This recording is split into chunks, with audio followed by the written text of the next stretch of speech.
Greetings. Today's video is going to feature a 1964 Premier Model 50 amplifier. A lot of people have never heard of Premier amps, but they were made from 1938 to 1984, so they had a lot longer period of production than many more famous brands. The name was changed to Multivox after World War II, and all they made were amps, no musical instruments. They were located in Manhattan, the borough of New York City. Okay, let's start off by taking a close look at the outside of this little Premier amp. Almost every Premier amp from the 60s had this two-tone, kind of a beigey tan, and then what looks sort of almost like contact paper, but it's not. It's sort of a wood-grained Tolex. I had this thing for, I don't know, several months before I realized that a little piece of the P here, the capital P in the name, was gone. It should have a little white loop that comes around here, like so. This one has its original grill cloth in really nice shape. There's a couple places where the Tolex has been torn. It's very thin, kind of wimpy Tolex, and I have to say the fact that it has survived this well means that this amp has probably never really had a real hard life. The handle was in shreds and had to be replaced. This is one of those from Antique Electronics Supply. As I told you before, there's two types of handles. There's one that's completely flat, and there's one that's raised right here with a hump. This one is 100 times better than the other one. This one is finished on the edges, and the leather is smoother and just feels better. So if you're going to get one, get the one that's raised in the center, sort of humped up at the center here.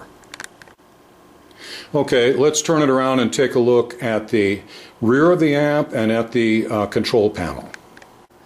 Here's the rear of the amp. We've got this port where we can reach in and grab the cord that's stored down there. We've got this solid back covering the tubes and preventing any air from getting to them, and therefore causing the tubes and the chassis to overheat. In my opinion, in this amplifier, I think this is very poor design. As we'll see, one of the tubes that this amplifier uses produces a great deal of heat, and if there was ever an amp that needed some sort of ventilation for the tubes, this is it, and it doesn't have it. On the plus side, however, there's really a nice looking control panel. It's a solid brass plate. There's an input for the microphone, which has the lower impedance, as we've seen over and over again on these amps. We've got the two instrument inputs. We'll take a look at the schematic in just a few seconds, and we'll see the difference between them. We've got the volume and tone controls. These are not the original knobs. I put the little mini chicken heads on here because the tips span this radius exactly for the numbers, and they really look like they belong here. The knobs that come on these are kind of tall and look like mushrooms, and they come in really gaudy colors like red and blue and other such kind of hideous, in my opinion, colors that really don't fit in at all. These look a lot better, but they're not original. Here we see it's the Premier 50, made by Multivox Corporation of America, New York City, okay, with the serial number on the plate. The really nice little smooth pilot light and a brass on-off switch.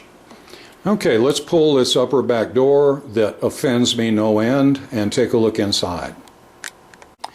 Okay, before we take a look in at the chassis, let's take a look at the schematic so we'll know what we're seeing when we do.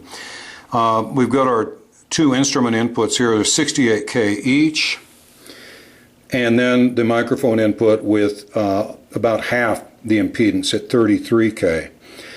We've got a 12AX7. We know that's a double tube. It's two triodes in one envelope, and as is almost always done, they split between the first and second portions of the tube and put in the tone and volume controls.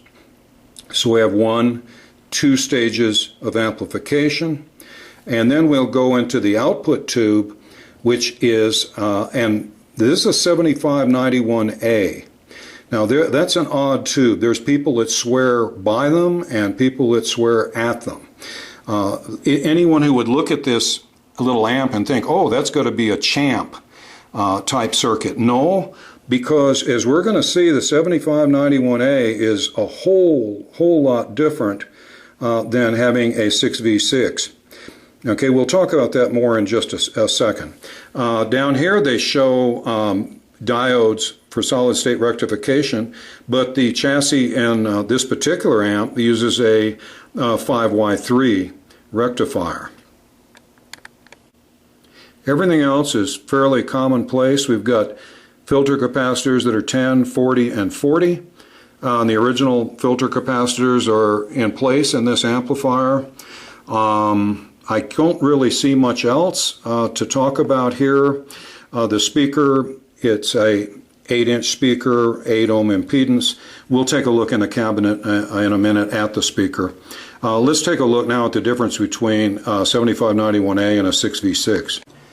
Okay, here's a little chart I made comparing the 7591A, like in this amp, and a 6V6 like you'd see in a champ. Maximum plate voltage, 550 volts for the 7591 versus around 315 for the 6V6, and most 6V6s are running at lower, like 285 or so. Plate dissipation, 19 watts for the 7591, 12 is pushing it on the 6V6. Heater current, 800 milliamps versus 450. Power output, 11 to, I've heard up to 14 watts out of one of these tubes, as opposed to 5 or 6 for a 6V6. So across the board, 7591As take in a whole lot more power, put out a whole lot more heat, and also produce a lot stronger output signal than a 6V6. Okay, here we are taking a look at the interior of the chassis and at the tubes. Let's start down below here. We got the 12AX7. It should have a shield. I don't have one for it. I'm in the process of getting some for the ones that are missing in my amps. 7591A output tube, 5Y3 rectifier instead of the 2 diodes that we saw in the schematic. Large filter capacitor can with 3 different capacitors. These are original that came with it. We've got this eyelet board up here, sort of like a Gibson or Fender amp, with all original components on it except for one capacitor that I changed. And I believe I changed this resistor down here. Put in a 3-wire cable to ground the chassis. Good size power transformer here, and you're going to need it to feed this hungry output tube. The fuse holder's inside the chassis, which makes it a little inconvenient to change fuses, but I guess that there wasn't any room up here on the brass control panel, or at least there wasn't in their designers' minds. Let's take a look down below at the speaker. It's a Utah, and it's 328 code, which is Utah, 0, and then 23. So this could be 1960.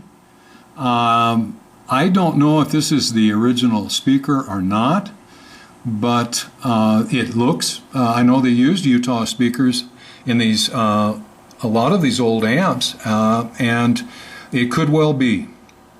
Okay, I've never seen another Model 50 Premier. If anybody out there's got one, let me know. Is that the right speaker? Okay, let's button it up and see how it sounds. One quick comment before we continue. These amps, the Premier 50 and its big brother, the Twin 8 model, which is rather similar to this but has 2 8-inch speakers, are held in very high esteem by harmonica players. Particularly in this, the form that this one is, with a 5Y3 rectifier instead of solid state, so you'll get some sag, and the 7591A output tube, which gives you, of course, double the power and also some rather unique distortion sounds that it can make that are different from a 6v6.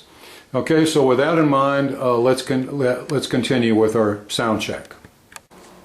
Okay, we're plugged into the instrument input with all the other settings in a neutral position.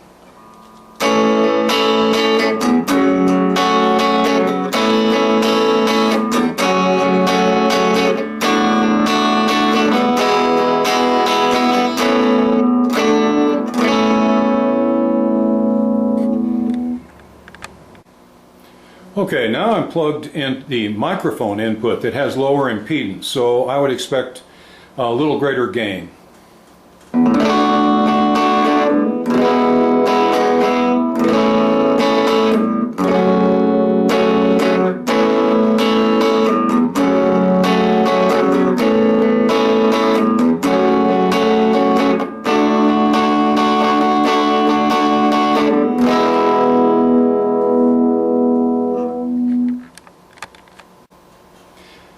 Okay, now let's go inside and see how this sounds when it's played along with a backing track.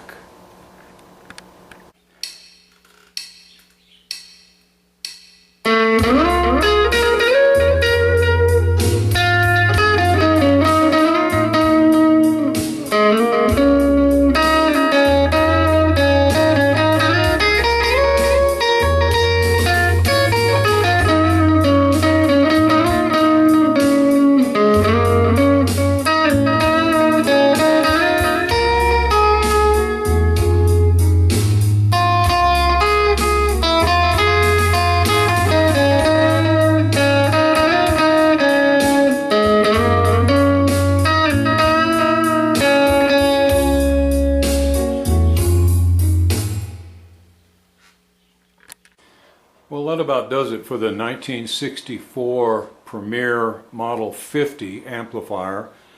Probably started out as a student amp back then, and then became the sweetheart of so many harmonica players, and now is a collectible vintage amp. So I hope you enjoyed the video. I hope you'll subscribe to my channel, but most of all, I hope to see you again soon in the near future.